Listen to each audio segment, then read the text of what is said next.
It's short, it's sweet, and it could bankrupt the federal budget. Meet Senate Bill 1046. Welcome back to Beyond the Bill Number, where we get into the legislative weeds so you don't have to. I'm Sarah. And I'm Stephen. I read the footnotes so you don't have to either. And today we are cracking open our issue voter bill of the month, Senate Bill 1046, the No Tax on Overtime Act of 2025. It's short, it's literally one sentence long, but its implications huge, possibly $1 trillion huge. That's right. This little line of text could blow a Grand Canyon-sized hole in the federal budget, but it also might put more money in the pockets of overtime workers. So is it relief for the working class or a very expensive campaign promise? Yes, we've been talking about this and other forms of work a lot, especially because this was something that Trump talked a lot about on the campaign. It's something on a lot of people's minds. There's things about it in the one big beautiful bill that we covered last week. So I think let's just kick it off talking a little bit about the differences between how Americans work and maybe how the rest of the world works. I just want to share something that I laugh at every single year when summer starts. That's a meme that says, an American's out of office. Had an emergency appendectomy. Will be checking email every 2 hours. Sorry for the delayed response, or something like that. And then a European's out of office is, I'm currently on holiday for 3 months. I will delete all of the emails upon my return.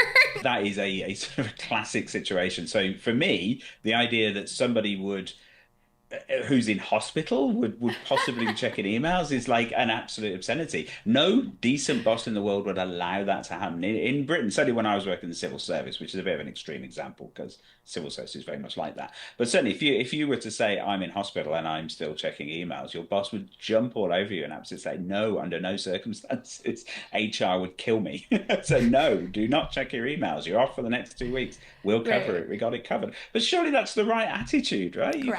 You shouldn't expect people to kill themselves or destroy their health for a job. It's just not worth it. And if you're on holiday, you should be on holiday. You know, it's the same as in the evening. So the watchword here is work-life balance. And that's been a big thing for a long time. We have a work-life balance. And when you're at work, you should be at work. When you're not at work, you shouldn't be checking work emails and things. So I remember one rule that was instituted, and I think this might have been during the pandemic, actually, when there was this view that people were working too hard. But it was when we were all working from home. They instituted this rule that you're not allowed to check your emails after a certain time. So after 6, no one's allowed to check emails because they don't want people working all hours, and they were worried that if people working from home, they just keep on working. But I will defend, and I do continue to defend our attitude to work here. The idea that working is just a portion. So if you think about your work day, you have you spend 30% of the day working, 30% of the day sleeping, and then 30% doing something else. And if you factor in weekends, then your work time shrinks to about a quarter, or it should be. That leaves you a big chunk of time to do other things. And what's wrong with that? It is so interesting, even talking about all of the AI that we've talked about. I know last year we were talking about the 32-hour work week and that we should be giving workers back more time if they're becoming more efficient. It's not just, okay, you cut down these tasks that are a little bit manual, and if you're saving yourself 5 hours now you need to give the company 5 extra hours of whatever, It's not actually that we're expected to necessarily work like that. I do think it's part of the culture here. But what I find happening is people are like, well, if the workload calls for you to work that much and then you decide to do that, who am I to tell you no? But I won't tell you to. And so I think there's this thing where if you want to break your back because you want to, like, by all means, if that's what you want to do. Yeah. And I think that's the biggest issue. You need to be forceful in that. And my job is really good at that. Like, I took a week off a little while ago to work on my house. So I was still at my house. I wasn't having any fun. I was laying floor. And I responded back to something, and my manager was, what are you doing online? And I was, I'm hiding from my house at work, okay? Like, leave me alone. Like, I don't want to lay any more floor. I want to respond to the Slack thread. It's definitely a work culture. It is strongly cultural.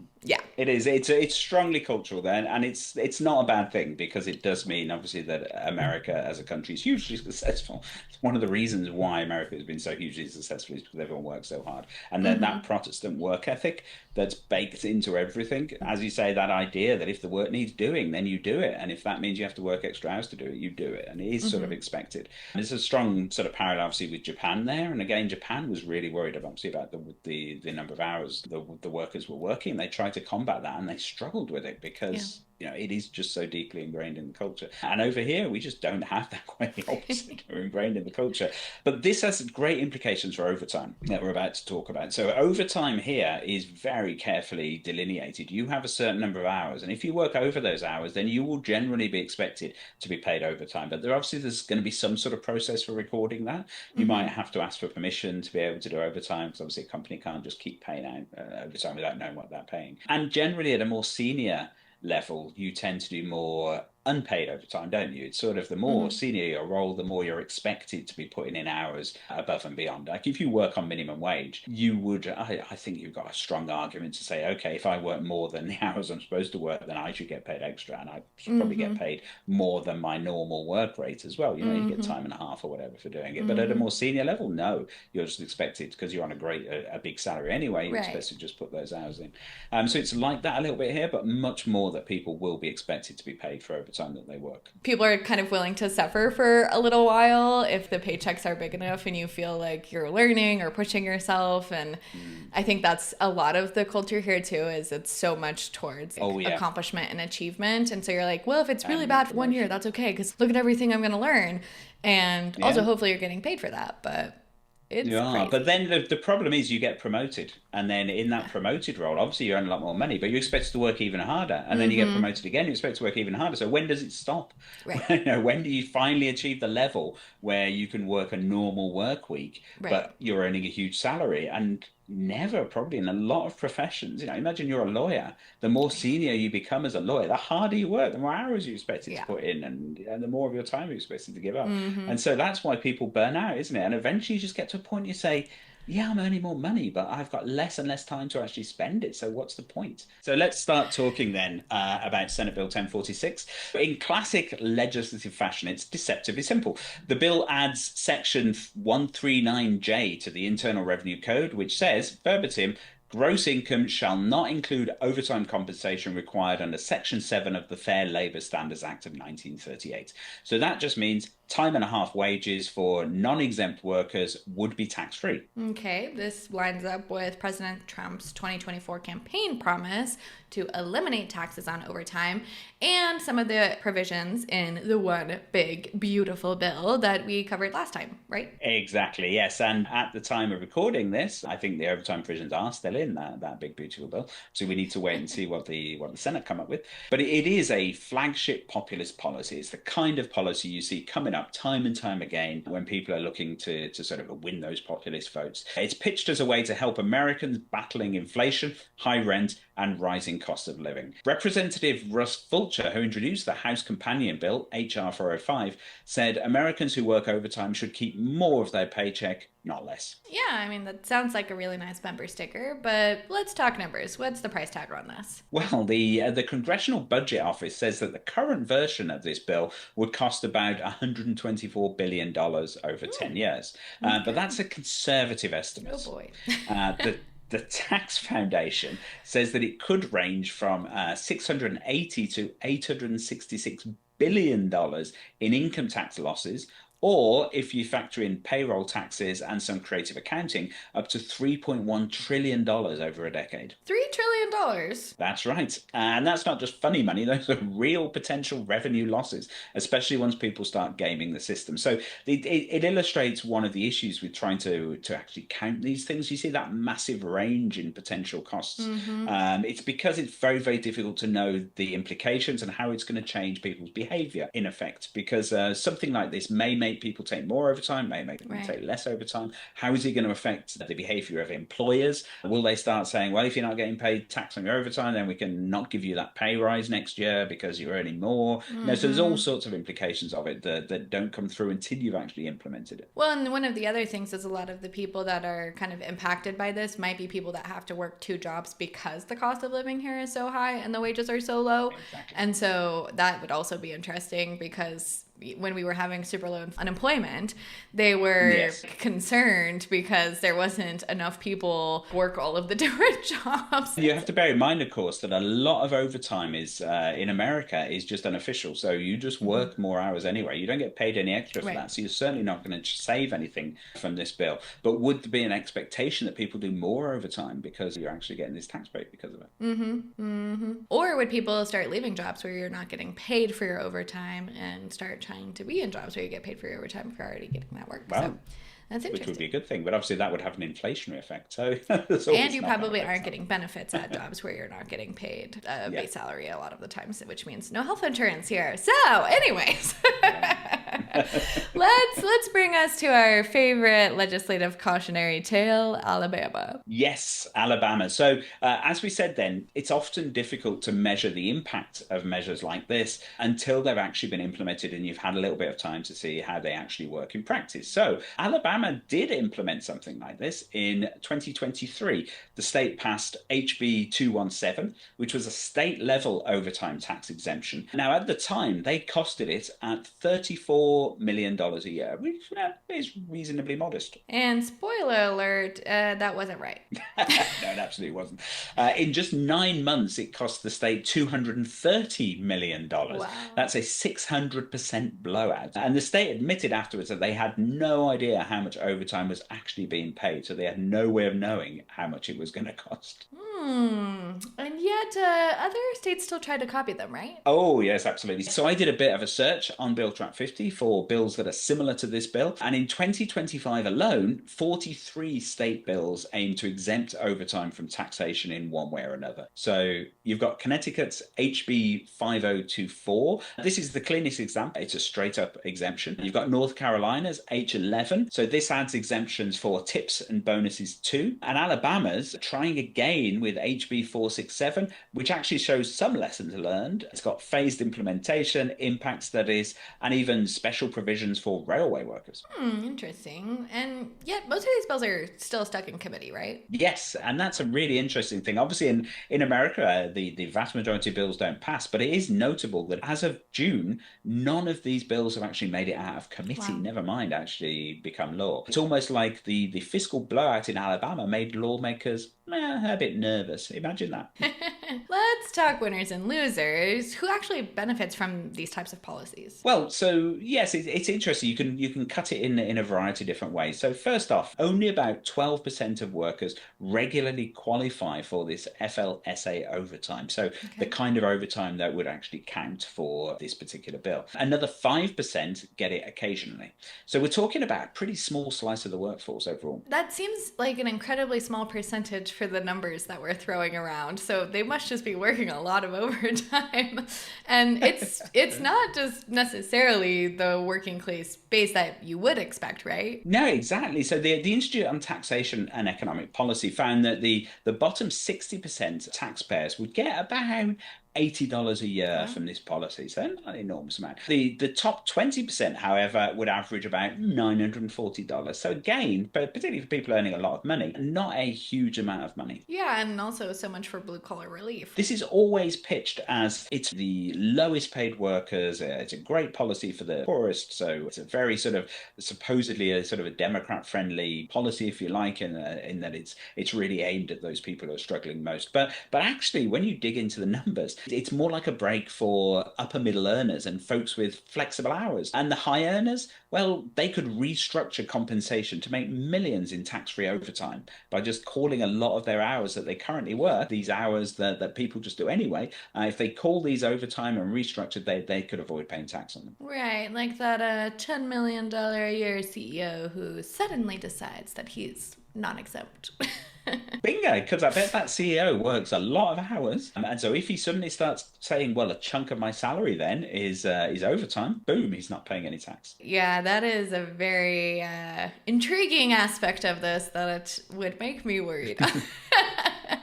Yes. So, I mean, what is the argument for the bill? There has to be a pretty good one. Yeah, well, I mean, there is, and it's a very compelling argument, actually. So proponents do say that it incentivizes extra work without punishing people for going that extra mile. The American Enterprise Institute argues that overtime is a good proxy for effort. So exempting it from tax could boost labor supply more efficiently than a blanket tax cut would. Effectively, you're incentivizing people to work harder. The critics also are not holding back. Well, no, absolutely. So, Doug Holtz-Eakin, who is the former head of the CBO, calls it a zero tax rate on a completely unprincipled definition of income, which is economists speak for, what are you doing?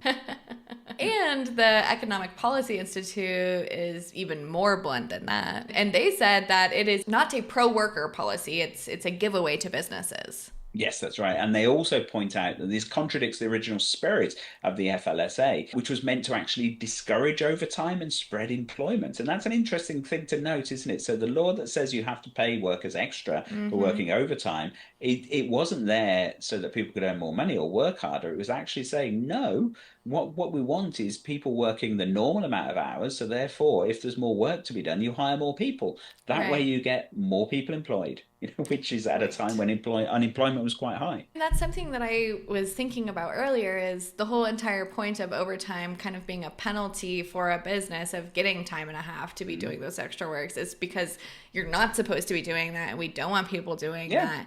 And then if you also factor in, okay, well, if people are more willing to work overtime because they get even more money from it, whatever types of benefits that you might be giving your workers, if you can get some person to work two people, you only have to pay for that one person for whatever that is. So I gotta say, I'm really with the EPI here about it being for Absolutely. businesses. I mean, there's a productivity argument to be made as well. So Germany used to be, I mean, it's not doing very well at the moment, but certainly historically, it's always been a very highly productive country, certainly compared to the UK. So we often compare ourselves to Germany and say, why can't we all be more like Germany? Yeah. And they manage to have really high productivity, but at the same time, they have the most generous holidays, the most generous leave allowances. They don't work long hours at all. In fact, they're quite evangelical about the idea of not working overtime and not doing more than your hours. And the reason is, of course, that if you work 8 hours, fine. If you then work another 5 hours, that 5 hours you're working overtime,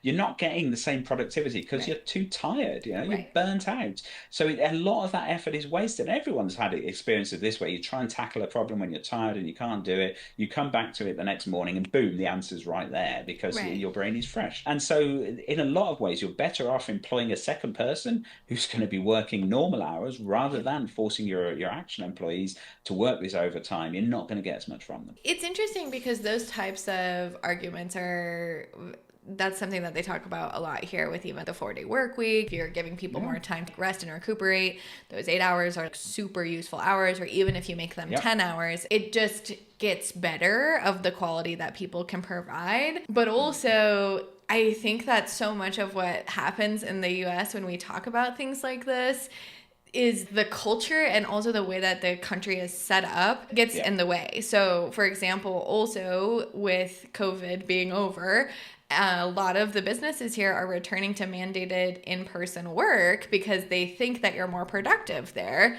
when really doing the commuting, talking to people, Yeah. having people there to distract you, taking your Yeah. break for lunch, all of these things that you weren't maybe necessarily doing while you're at your house by yourself working, they just don't care about. And it's not necessarily that Yes. they're not getting more productivity out of it. It's, oh my gosh, what will we do if all of the buildings in downtown don't need to be filled with people? And will our cities crumble? And all these different types of cultural things that they're kind of getting in the way of actually having a more productive workforce. And you can think about things like that. There's obviously trade-offs to everything, but it's Absolutely. Yeah. Yeah, and it is true. I mean, I've worked from home for many, many years, and it is true that it's easier to slack off if you're at home because no one's watching you. You know, you can just, I'm going to play on my phone for half an hour and no one's going to Hmm. notice. Whereas if you're sat at a desk in an office, you can't really do that. But there are ways to mitigate against that. And one of the main ones, of course, making sure that people's jobs are interesting and engaging, and that you're setting people proper deadlines and tasks and things to accomplish. They don't have time Yep. to be slacking off. And the advantages, I mean, the advantages that you described are massive about not having to commute and mess around and all of that. And but it is a big issue that it will destroy downtowns, and that's what people are worried about. But no, I think you can't hold back progress, can you? I think Right. working from home, a lot more flexible working, is definitely the way of the future. Yep. Yeah. Yeah. Okay. Let's end this with some of the practical concerns. We've talked a lot about different ones. So even if this passed, could we actually even implement this? Yeah, possibly, but it would be a logistical headache to say the Okay. least. So you'd need new IRS forms, new employer tracking systems, new compliance rules. State tax codes don't automatically conform, so you get a patchwork mess across states. And if the gaming runs rampant, the cost could explode past even that $3 trillion estimate. Okay, so we've got a flashy title, a tiny bill, which is definitely a little interesting after our 1,200-page bill last week, and a huge cost like last week's bill as well, and some Mhm. very shaky foundations. Yes, yes, but it is very politically shiny, isn't it? So HR 405 passed the House as part of that broader reconciliation bill, but the Senate version, interestingly, doesn't include it. So Senate Bill 1046 might be the real shot at actually permanent change here. Okay, what's the final takeaway here? Well, this isn't about then helping all working Americans. It's a narrow, expensive policy that actually mostly benefits higher earners and invites major economic distortions through this gaming. There are better ways to help struggling families, like, for example, expanding overtime eligibility so that more people are actually getting paid for the overtime they do, or strengthening wage enforcement. Okay, so in other words, don't be fooled by the name because this bill has real costs and they're hiding beyond that bill number. Aha, well, that sounds familiar. Well, thanks for tuning in today. You can read the full issue voter analysis at issuevoter.org and explore the state bills we talked about and read the blog post that we talked about today at billtrack50.com. And don't forget to hit follow, rate, and share beyond the bill number, where we keep it factual, funny, and just a little bit furious. Catch you next time.